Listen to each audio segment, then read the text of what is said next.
शार्दुल ने शिजा को चिढ़ाने की गरज से ही कहा था कि बुखार उतारने के लिए शिजा के शरीर को ठंडे पानी के तौलिए से पोंछना अच्छा रहेगा।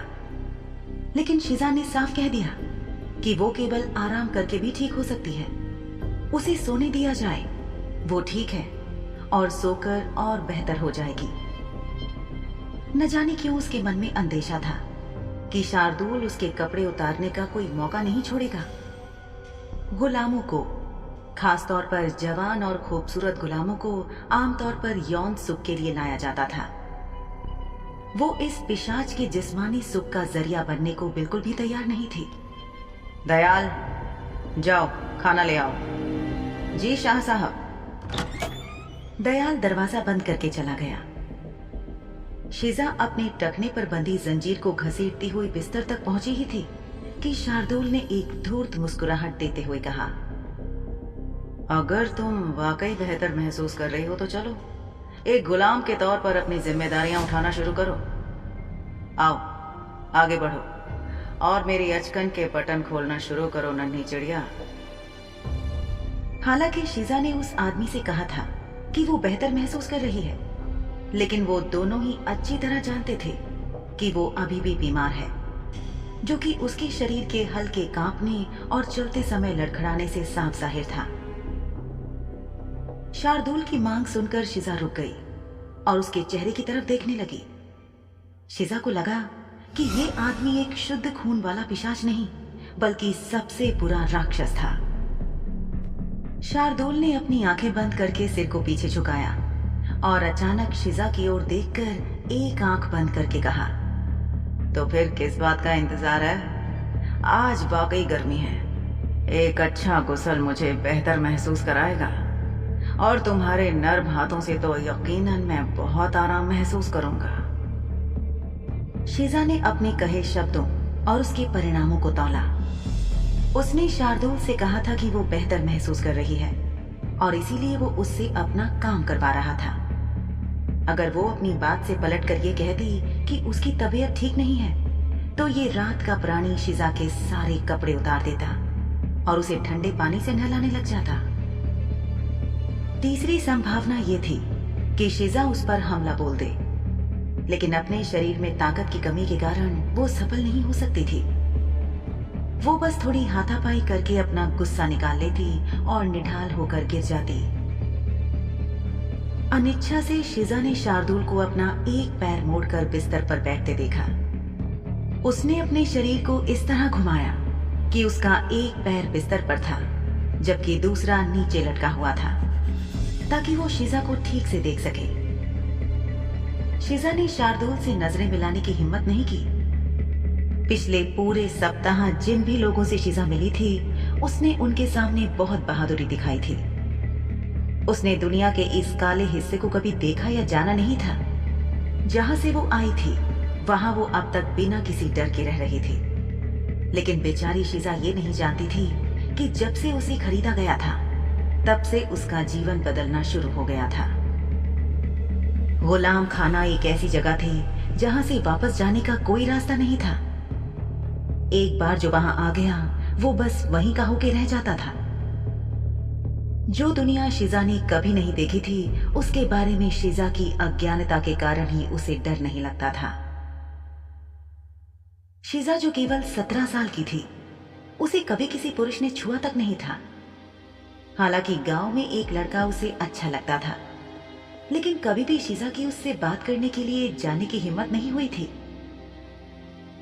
उसके गांव में पुरुषों की अलग अलग पसंद थी, क्योंकि आखिरकार उनके गांव की महिलाएं सुंदरता में किसी से कम नहीं थी।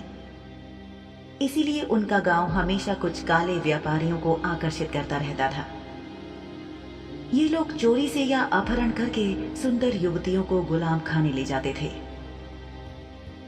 शार्दुल के करीब जाकर शिजा अपने हाथों को उसकी अचकन पर लगे सुनहरे बटनों तक ले गई। उसका सिर चकराने लगा था। वो समझ नहीं पा रही थी कि ये बुखार की वजह से था या घबराहट की वजह से। शार्दुल ज्यादातर शुद्ध खून वाले पिशाचों की तुलना में बहुत बुद्धिमान और तेज था। वो पहले से ही जानता था कि शिजा को ऐसा कोई हुक्म देने का नतीजा क्या होने वाला था। फिर भी वो शिजा को सताने से खुद को रोक नहीं पाया। वो अपने होठों के किनारे से छलकती मुस्कान को रोक नहीं पाया जब उसने देखा कि शिजा के हाथ कांप रहे थे और डर की वजह से उसका दिल बहुत जोर जोर से धड़क रहा था। ये खुश होने वाली बात नहीं थी, लेकिन शिजा की परेशानी शार्दुल को खुशी दे रही थी। उसकी हालत से साफ था कि उसे मर्दों के साथ का कोई अनुभव नहीं था। वो नादान और मासूम थी। शिजा अपनी कांपती उंगलियों को शार्दुल की अचकन तक लाई। पहला सुनहरा बटन उसके हाथों में फड़फड़ाया, जिसे उसने कुछ पल के बाद खोल दिया। उसकी उंगलियां धीरे धीरे फिसलकर दूसरे और फिर तीसरे बटन तक पहुंची, जिसे खोलने के बाद उसे शार्दुल का चौड़ा सीना दिखाई देने लगा, जो अब तक उसकी अचकन के अंदर छुपा हुआ था। धीरे धीरे अगला बटन खुला और शिजा ने देखा कि शार्दुल का शरीर काफी पुरकशिश था। उसके पेट के एक तरफ जख्म था, जो अभी ताजा ही लगता था। शिजा को अपनी धुंधली आंखों से भी इस जख्म पर लगे टांके साफ दिखाई दे रहे थे। तभी शिजा की नजर भटकी और शार्दुल के सीने से उठकर उसके गले पर रुकी और अगले ही पल उसकी नजरों से जा मिली, जो शिजा को ही देख रही थी। शार्दुल की लाल आंखें शिजा को ऐसे घूर रही थीं जैसे वो उसकी आत्मा को देख रहा हो। इस नजर ने शिजा का दिल सिहरा दिया।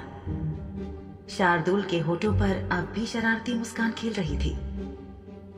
शिजा के मन में ख्याल आया कि भले ही वो ये शख्स था जिसने शिजा को उस काले बाजार से खरीदा था, जहां इंसानों को बिना किसी परवाह के नीचा दिखाया गया था। शार्दुल ने उसे उस बर्दाश्त न होने वाली बेइज्जती से बचा लिया था, और तो और अब शिजा को गुलाम खाने की किसी कोठरी या कैद खाने जैसी जगह पर भी नहीं रखा था। और जिस कमरे में शिजा अभी थी, इसकी शानो शौकत से साफ था कि ये कोई आम कमरा नहीं था, बल्कि ये शार्दुल शाह साहब का सोने का कमरा था। शिजा समझ नहीं पा रही थी कि आखिर शार्दुल उससे क्या चाहता था। पहले उसने शिजा को भूखा रखा और फिर उसे अपने आरामदेह और कीमती बिस्तर पर सोने दिया।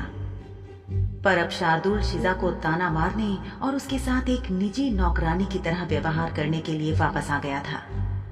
उसकी पसोपेश को देखकर मुस्कुरा रहा था। शिजा को ऐसा लगा कि वो हर पल उसे तोड़ रहा है, फिर उसे जोड़ेगा, लेकिन फिर से तोड़ने के लिए। अपने चकराते सिर और कांपती मासूम आवाज में शिजा ने कहा, शार्दुल शाह साहब, मालिक। शिजा के शब्द मासूमियत से भरे थे, लेकिन उनसे शार्दुल के अंदर कुछ खलबली सी हुई। शिजा की तबीयत खराब थी, उसे चक्कर आया। वो धीरे धीरे आगे की ओर झुकी और अगले ही पल उसका शरीर शार्दुल की बाहों में ढीला पड़ गया, क्योंकि वो बेहोश हो गई थी। उनके चेहरे इतने पास थे कि शार्दुल का जबड़ा उस चिढ़ाने वाली लड़की के माथे पर टिक गया, जो उसके सीने पर सो गई थी। शार्दुल की हैरान आंखें शिजा को देख रही थी। देखो तो इस नन्ही चिड़िया को, ये कुछ कहने वाली थी। इसके मन में जो कुछ भी था, उसे बिना बोले सो जाने की इसकी हिम्मत कैसे हुई? शार्दुल ने शिजा के सिर को अपनी बाहों का सहारा देते हुए तकिए पर टिकाया और उसे ठीक से सुला दिया। जब कुछ देर बाद धातु के ठेले पर रखी गर्म खाने की तश्तरियों को ठेलते हुए दयाल कमरे में वापस आया, तो उसने उसे देखा कि उसके मालिक बिस्तर पर बैठे हुए एक किताब पढ़ रहे थे और वो पालतू गुलाम लड़की उनके बगल में सो रही थी। सरकार, लगता है कि खाने को फिर से गर्म करने की जरूरत पड़ेगी। क्या मैं खाना बाद में लाऊं जब ये जाग रही हो? शार्दुल जो किताब पढ़ रहा था, उसने उसके पन्ने पलटते हुए उत्तर दिया, ये खाना तुम कुत्तों को दे सकते हो दयाल। इसके जागने पर इसके लिए ताजा खाना बनाना। शार्दुल जिस किताब को पढ़ रहा था, उसने चिढ़कर उसे दयाल पर फेंक दिया। दयाल ने वक्त रहते उसे पकड़ लिया। इंसानों के पास लिखने के लिए कुछ भी अच्छा नहीं है। कितनी बकवास किताब है। दयाल पढ़ना या लिखना नहीं जानता था, इसलिए उसे सारे अक्षर अजीब लगे। जिज्ञासु दयाल ने पूछा। ये किताब किस बारे में है सरकार? ये पालतू जानवरों की देखभाल करने के तरीकों के बारे में है। दयाल के दिल से बिस्तर पर सो रही मासूम इंसान लड़की के लिए टीस से निकली। उसने मन ही मन दुआ की कि शार्दुल साहब वो किताब इस बेचारी लड़की का ख्याल रखने के लिए ना पढ़ रहे हों। हिम्मत जुटाकर उसने कहा, मुझे पूरा यकीन है कि शार्दुल साहब आप बहुत बुद्धिमान हैं और आपको इंसानों ने जो लिखा है उस पर भरोसा करने की जरूरत नहीं है। सच कह रहे हो तुम। शायद मुझे ही पालतुओं की देखभाल के बारे में एक किताब लिखकर उसकी प्रतियां पुस्तकालयों में भिजवानी चाहिए, ताकि इंसान उसे पढ़कर समझें और जान सके कि हर वक्त पालतू जानवरों को सिर चढ़ाना ठीक नहीं होता। उन्हें डांट डपट कर अनुशासित करने की भी जरूरत होती है। दयाल के पास अपने मालिक की इस बात को सुनकर कोई जवाब नहीं था। कुछ ही देर में शिजा को चुपचाप सोती हुई छोड़कर शार्दुल और दयाल वहां से बाहर चले गए। शुद्ध खून वाले पिशाच शार्दुल के पास काम करने के लिए जरूरी काम था। इनके जाने के बाद गहरी नींद में सोई शिजा ने एक सपना देखा। सपने में शिजा ने खुद को गुलाम खाने के एक अंधेरे कमरे में देखा। सपने में शिजा रो रही थी। कमरे में सिर्फ जलते हुए कोयलों की रोशनी थी। शिजा सपने में चिल्लाई, नहीं! लेकिन गुलाम खाने के उस कमरे में मौजूद आदमी ने ध्यान नहीं दिया।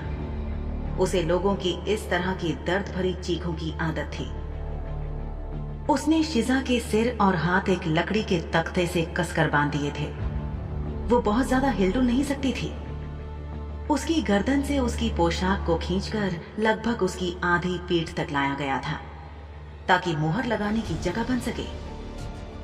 उसकी पीठ की चमड़ी जलते कोयलों की रोशनी में दबक रही थी।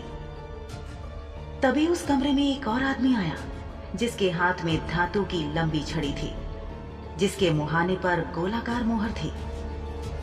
ये गुलाम खाने की मोहर थी। उस आदमी ने जलते कोयलों पर उस मोहर को तापना शुरू किया। कुछ ही देर में लोहे की वो मोहर अंगारों की तरह सुर्ख हो गई और उसमें से भाप और गर्मी निकल रही थी। उसे लिए वो आदमी शिजा के करीब आया।